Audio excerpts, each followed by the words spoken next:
Hi, my name's Frank Zacarri, and today I'm really excited today. We're going to start our second Roku channel, and it's going to be called Near Death Experiences. And we're going to start by doing 2 episodes a month in the beginning and see what the reaction is, and I'm sure we're going to be adding more. The Life Altering Event channel will continue to have a new episode every week.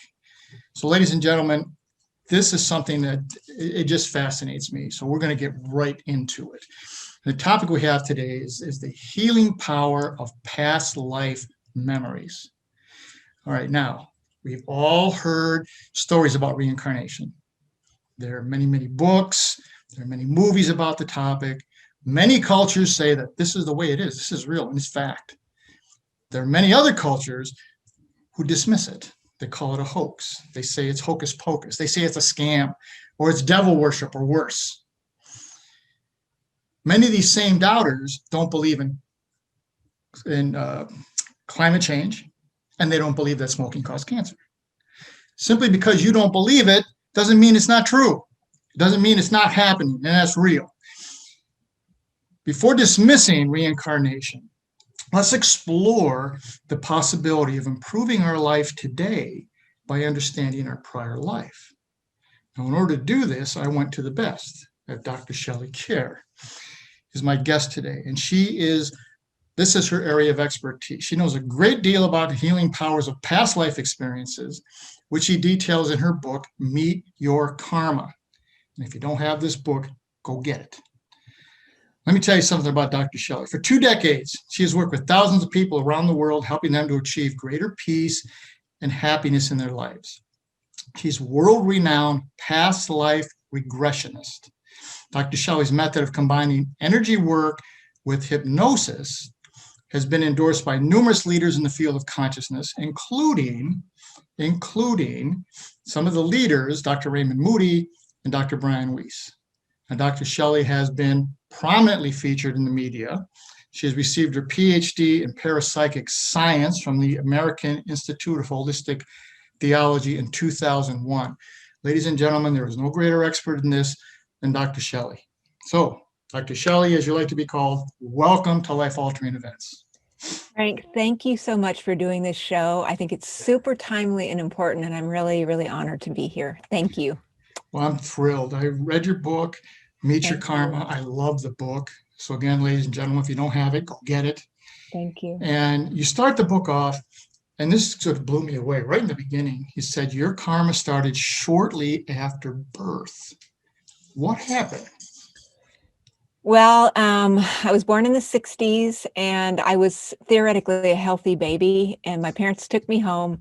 And apparently, I don't have any kids myself, but they had something called newborn health insurance, which expired when I was 2 weeks old. And about 2.5 weeks into my life, I got very gravely ill, and they took me back into the hospital, uninsured. And I spent about a month in there, and they finally just told my parents, "You're racking up so many medical bills. We're going to go ahead and let you take her home. But just because we're letting you take her home, just know that she is not going to live." And so they brought me home. And then unbeknownst to the family, what was really weird, Frank, is that our grandmother, my dad's mother, nobody, this was back in the 60s, right? People just didn't talk about things. Like, we're so open now, but you know how that is. Yes. And so my grandmother, I think, had been ill, but she never bothered to tell anyone about it. And so when she suddenly died right around the same time, it pulled a rug out from under the family. And some of them literally have never gotten over it.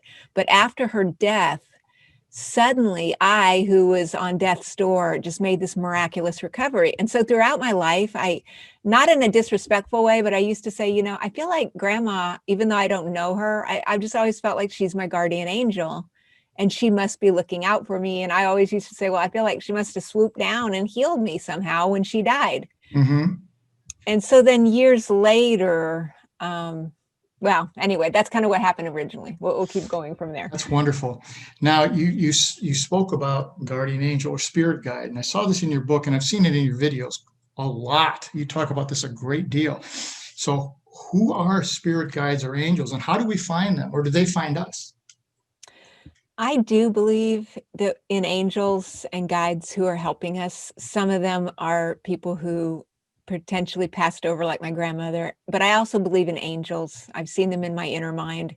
And I think that, in a lot of my books, I try to do some research on just the prevalence of the belief in angels, which is really very, very high. Hmm. I guess part of the reason why we're even having this discussion at all, and I feel that near-death experience discussions and studies are so important, is because, we're all down here in this body with very limited capacity about the strange experiences that you've been documenting so well on all of your programming. And I feel like we're just trying to come to terms with why we're here, what is going on. And so for me, it's always been a great comfort that is even in the Christian faith and other faiths, that there are guardian angels who, God sends here to help us and look out for us. And I've just always believed in that. I try to kind of come to the view of the world that this is a magical place, and that, unseen help can come and assist me as I move through my path as magically as I can. So that's just my belief system. And not everybody has it, but it's how I decide to live my life, because I'm trying to make this, we all have hardships and we all have negative times, but can we make those something positive so that we can go out and help others and just keep moving forward no matter what happened in the past? There's always hope that good things can come. And I think right now, especially, there's been such an increase of people wanting to talk about near-death experiences. I haven't talked a lot about these things as much as I have in the last couple of years. And especially with the year that we've just had, I just feel like people just want answers. They want the comfort of knowing that there is something on the other side, that we are being looked after by divine beings. I feel it's very comforting. Yeah, I think I agree with you 100%. And we spent a lot of discussions this past year in particular, and it's been, there has to be something more. And I hear more and more people leaving. I came from the corporate side. I see more and more people saying, this can't be all there is. This cannot be it. There has to be something better, but what? And how do I get there? And how do I achieve it? And this introspective look that you talk about is just, I think it's going to explode in more and more popularity. And people just have to start figuring out, yes, there are spirit guides. Yes, there are angels. And how they come to you, it seems to evolve when you open your mind to it. Is that about right? I think so, yes. I feel like, we're receiving help from God and angels and things all the time, but maybe we're not recognizing it. Mm-hmm. And so the more we pay attention to just kind of accepting that maybe every day in our life can be miraculous, just through the little things, the little wins that we can have every day, it starts Absolutely. to bring more into our life. Now, a section in your book that I caught my eye was, you said you were in hypnotherapy training, and you went home, and felt in a very, very dark place at that time. Now, you're going through this training to help with this type of mindset, yet you came home and things weren't well. What happened? Well, let's see. Gosh, this many years ago, I was going through a divorce, and after my divorce, I started really quieting down. And I guess maybe, again, what I was saying earlier, like, we are not paying attention. I had a corporate job. I was a PR director or whatever. I'm not paying attention. But after the divorce, you go through these different trials in life, and it just brought me into a very quiet, introspective space. And I started feeling that there was something wrong and I was not going to live much longer. And we'll talk a little bit more in detail Mm-hmm, about that. mm-hmm. So then I came back out of that near-death experience, which I'll talk about in detail here in a minute, and didn't know what to do. So I took hypnotherapy training, and I found that there was a lot of, I really believe that we're carrying in a lot of our energetic patterns from past lives. And so there was just a lot of healing going on when we take people into therapeutic environment. You're having to kind of give and receive sessions. And so Right. I just received all these sessions. I was just feeling like weight was just lifting off of me that I didn't even realize was there, and it was just so transformational. That's when I first realized this works so much better than traditional therapy. And this is what I need to be doing for other people. Mm-hmm. Now you have, I've heard you say many times, until you find the root cause of a problem, you can't understand what or why something's occurring, like why you have this continuing pattern of behavior or continuing pattern of choices, which are toxic. How does your hypno regression help us understand this?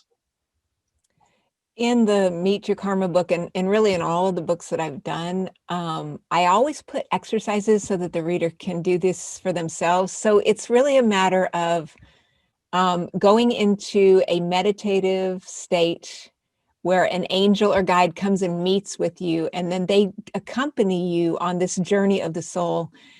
And you're being asked, okay, is this, like, let's say you come in for this certain problem. Okay, let's go back to the source event. So we take them back into the past. And once they come out of that event that they're experiencing, I'll say, is this the actual source event of the situation? Yes or no? And if it's not, then we just go back further until we finally get to the actual root cause of the challenge. Because if you don't, to me, in fact, I'm teaching some regressionists right now, and I'm trying to explain, if you don't go back to the source event, that would be like taking your lawnmower out into the grass and just mowing it off, cutting down the weeds, but you've never pulled the weeds up by the roots. And so you have to go back to that source event. And then through this weird combination of energy healing, we send light down onto the line so that all events in time start to heal themselves, because it's a very multi-dimensional space that we go in. And it can be very transformational, energetically, amazing for people. I've heard people have been through some of these sessions and they come out and they say it's like their aha moment in life.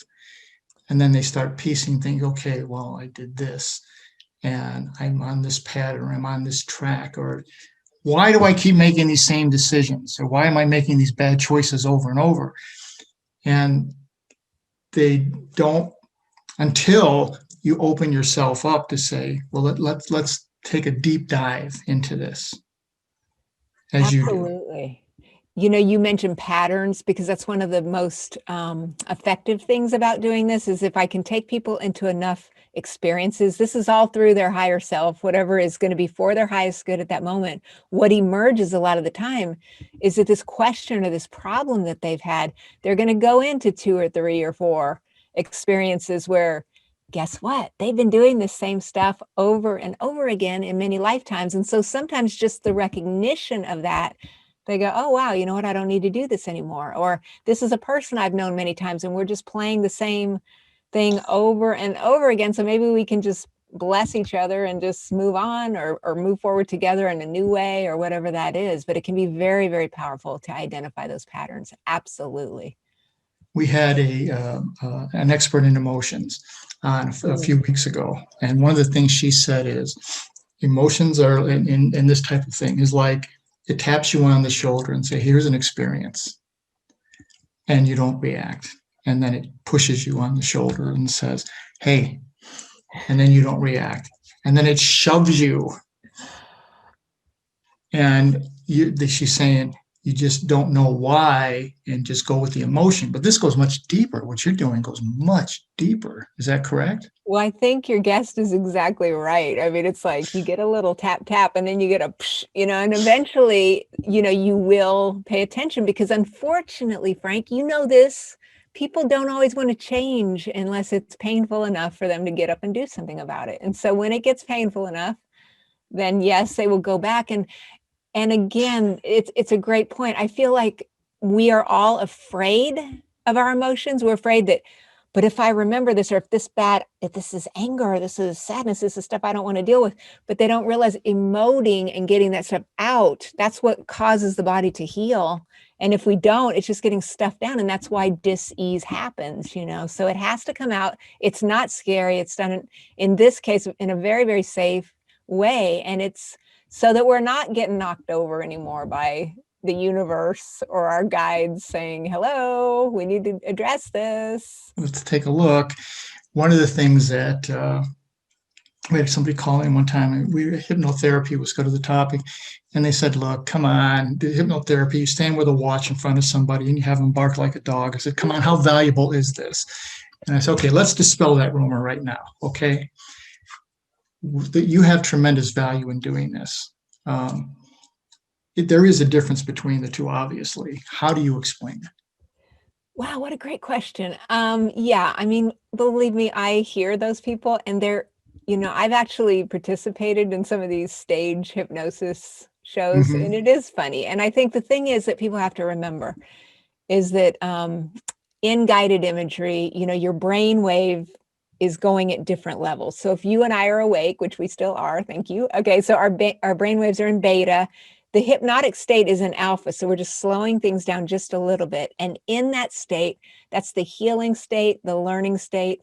But that does not mean, then you go down into delta or theta. That means I'm completely unconscious. I don't remember what I'm doing and I'm asleep.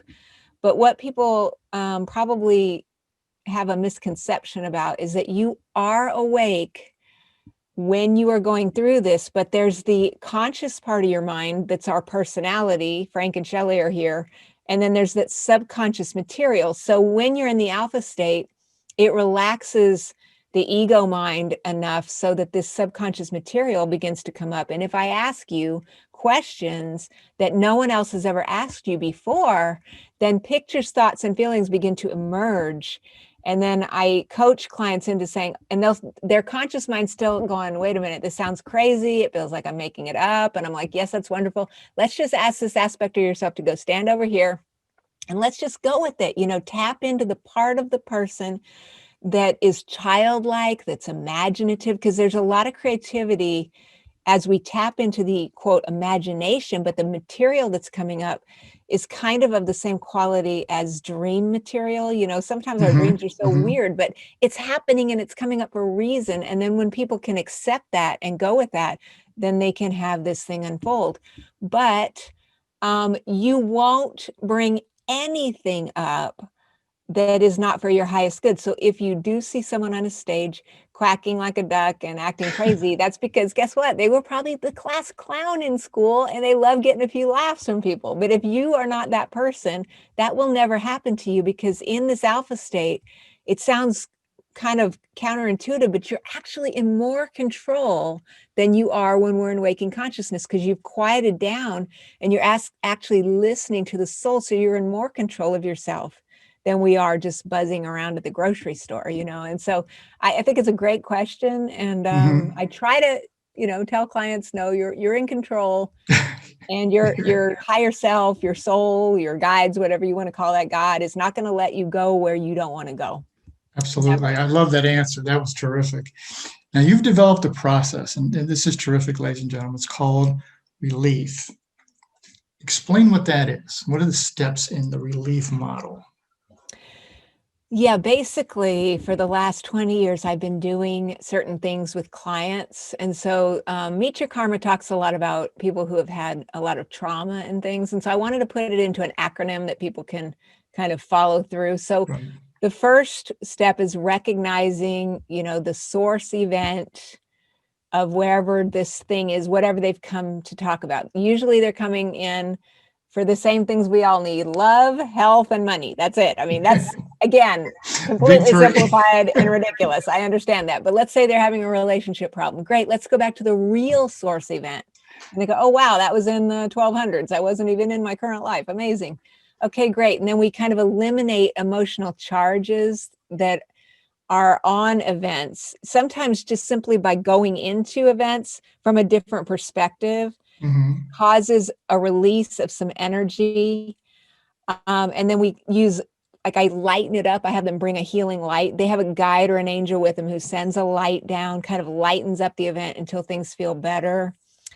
Then they start to integrate. They're going to learn what the lessons, and, because again, the only reason why we want to go into a past life is to make our current life something more wonderful, free the heavy weight and burdens that we're carrying in, and make our life happier. And so part of that has to come from understanding and integrating into the actual lessons. Like, okay, great, you lived in the 1200s, Frank, wonderful. Why does this story that you've just told about this thing that happened, why is this applying, or how does this apply to your current life that you're currently living? And the thing is, Frank, everybody can tell me that. everybody knows why. And that's what we talked about a minute ago. We're identifying the patterns. We've got to get the learning out of this.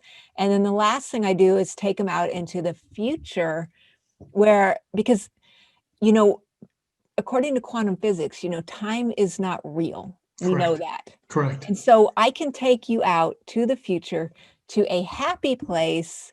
That happy place exists right alongside of all the other possibilities where you're happy, you're healthy, everything is coming together. You understand what your purpose is, you're putting it together, you're receiving great success. And so I take the person out there, and then we do kind of a reverse engineering of the soul. So you're out there in 2025. Okay, wonderful. So what's going on there? They tell me what's going on. Okay, great. So imagine that you can think back to the steps that you took to get to this amazing reality that you have in the future. And they say, well, I read the book, and then I went to the seminar, and then I met this person and that person. And they can start kind of seeing the path that they took. And then the other thing, though, is that when they come out of the journey, they need to believe in their journey. They need to believe that the things they saw about the steps they could take to create the life that they truly want to live, that those are possible and that they're believable, and they have to have enough faith in themselves to at least go take the first step, move in that direction toward the things that we want.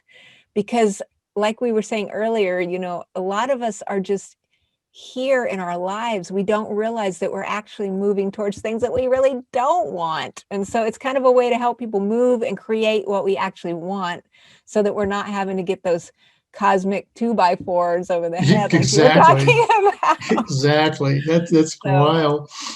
We had, I was in corporate America for a long time, and one of the things that we heard a lot was 70% of anything you're going to change is going to fail.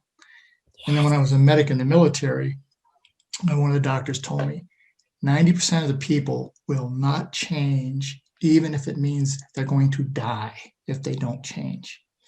Okay. Right. And you mentioned it here in this last segment about future memories. And you see, that seems to be a recurring theme throughout all your books and your talks. Why is it so important to project out? I guess I have been a daydreamer a lot of my life. And so maybe it isn't. I used to live a lot more in the future than I even do now. I'm trying to learn more mindful in this moment reality. So I think that's a good thing too. But I do think that there's still something powerful about going into the future in an imaginative way, let's just say. Okay. Even if we're not having a trance, what would your ideal life really look like? Some people don't know, but some people do. They say, well, I want to be this or that, or I want to do this or that. And so just kind of hold those memories. I think it helps you move again into a direction that you want to go. And I agree that there's a lot of people who probably won't change. I mean, this kind of work probably, or I could say not probably, but it really is not for the faint of heart. We have to be willing to look and go within, but the rewards of taking a look back so that we can move forward are very, very profound. And I've always found that, a little peek out into the future, like especially right now. I mean, look at where everybody's at. We're locked in our houses. It's been a hideous year. We all know it. So this is a great time to go out into the future. And, speaking of that, along those lines, I've had several sessions, and even with my group that I'm training, every time I take people into the future lately, they go out a couple of years and they're in this huge crowd with their family and they're all together and they're having a great time. And what's been so kind of illuminating, because we are going through such hard times, is that people are learning, that it really is the little things that make all the difference. Just being with family. Maybe we were taking them for granted, but we certainly aren't anymore. And I think it's a really beautiful thing. And so looking into the future can be very helpful. And it gives you some hope, just something to hang on to so that you can make it through the tough times. Perfect. There's so much going on. I did a talk with a group, and we called it Press the Reset Button. Yeah. You're at that point. Hey, what do you got to lose? Normal's over. So what was normal is done. Now, what do you want your new normal to be? And they'll say, in a business side, they'll say, well, I want to do X, Y, Z. And then what you said is absolutely perfect. Well, you're not going to get to X, Y, Z because you're still doing this stuff over here. Now, let's find again the root cause of that. And that's, I love that answer. That's just terrific. It's so interesting. You and I kind of talked before the show too about, just being on Zoom. I mean, and just being on these TV platforms like Roku and things. It's so interesting. I mean, we've all had to step up our game this year, and Yes. when the rug's pulled out from under you, you can either get back up and dust yourself off and try to figure out how to do it in a new way or not. And I think Yeah. that a lot of people are learning a lot of really interesting, innovative ways to conduct their lives. And we've made some changes, and some of those are here to stay. And that's cool. I mean, I think a lot of growth is coming out of this time. And as we look back on this, when this becomes a past memory, which we're all hoping it will very soon, we're going to Yes. say, wow, you know what? That was actually some of the most interesting not retrospective, but introspective times during all of our lives, where we really got to say, wait a minute, what is actually important in my life? And like you said, what needs to go so that I can actually get to where I'm actually trying to go? That's perfect. I love that. Well, Dr. Shelley, this has been, for our opening show in this whole new channel, it has been tremendous. I am so excited. And one more question for you. I'm a Vietnam era veteran, and I work with a number of combat veterans, and they suffer from PTSD and traumatic brain injury. And finally, the VA and Department of Defense has recognized this, finally, because what you do, the type of program you have, can that help these people, not just veterans, anybody who's been through trauma? First, I just want to thank you for your service, and to all the vets out there, God bless you, because that is just, it's a sacrifice that there are no words to thank you enough. Thank you. And I do have actually some combat veterans who have been taking, I teach energy healing as well, where I have a lot of different books on like how to send healing to self, so that we can kind of get ourselves in order to move out into the world. And so I have some veterans who have been taking my classes, and then they've been going out to their fellow former soldiers and things, and just talking to them about this and kind of getting together. And I feel there is some kind of a renaissance here as well, with just that the vets are kind of becoming more open to these kinds of things, because that is a very profound, I've never been through that obviously myself, but I mean, the things that our vets go through, the traumas that they see, the tragedy that they see, and that they persevere, with such strength and grace through all of that. Those are the kinds of life-altering events that we're talking about, that would cause a great awakening for people, just to kind of go within and use these kinds of tools to just say, you know what, I've seen some things, I've got some emotions, they need to come out. And then just take that step forward one day at a time, just moving towards a brighter future. And just, I just want them to know, I mean, the sacrifice they made is so valuable, because none of us would have anything here if it wasn't for you and the other vets. So thank you. There's so much now where the veterans and people of any severe type of trauma are now at least as being recognized first. That's the important thing. And now that they're not saying I'm crazy, or there's something seriously wrong with me, or it's me, and this is the way it is, and I can't control it, and that's false. And working with you, they now have a resource to go to have that improvement and that introspectiveness. That's tremendous. Well, Shelley, we're just about out of time here. What last thoughts or words do you want to leave with the viewers around the world here today? Frank, I just want to thank you again for everything you're doing to bring these kinds of conversations to the forefront, because it's so important. And again, I just want to reiterate, we have been through something together. Everyone in this world is going through this in their own way together, and we are going to get out of this. That's one constant that we all have, that we can count on in this life, is change. It's happening. And so just I want everybody just to have hope, just if you can just think about tomorrow, and that tomorrow might be a little better than today, and the next day, and the next day, it's going to unfold, and we are going to dig our way out of this hole, and we are going to get back, and we are going to be so strong. and so much better because of it. So I just wish everyone a very, very blessed new year, and just all the best to everyone. Thank you very much. Ladies and gentlemen, as I said, we're just about out of time. I want to thank Dr. Shelley Kaehr for sharing this inspirational story and to kick off our new near-death experience channel. Now, this is not near-death experience is not just on your deathbed type things. It's what Shelley has talked about here today. It's all the things that make up life and all the things that can make your life better by going back and looking into root causes. Now, ladies and gentlemen, no matter what life throws at you, in 2020, life has thrown a lot at you. Please do three things. Look up, get up, never ever give up. And better times and better people will come into your life. And people like Dr. Shelley are there to help you find those better people. If you'd like more about Dr. Shelley, contact me or go to her website, and I'll make sure she gets it to her, get it to her if you send it to me. Now, you can see this on ROKU TV and on my YouTube channel, Frank Zacarri, and I will send links to Dr. Shelley, and she will post them in all the thousands of places that people follow her. And let me leave you with this, as I do every week, ladies and gentlemen. None of us are in this alone. And the secret to walking on water is to know where the rocks are. And today, Dr. Shelley showed us where many of those rocks are. Join me again next week, and we get into another life-altering event. Thank you again, Dr. Shelley. Frank, thank you so much.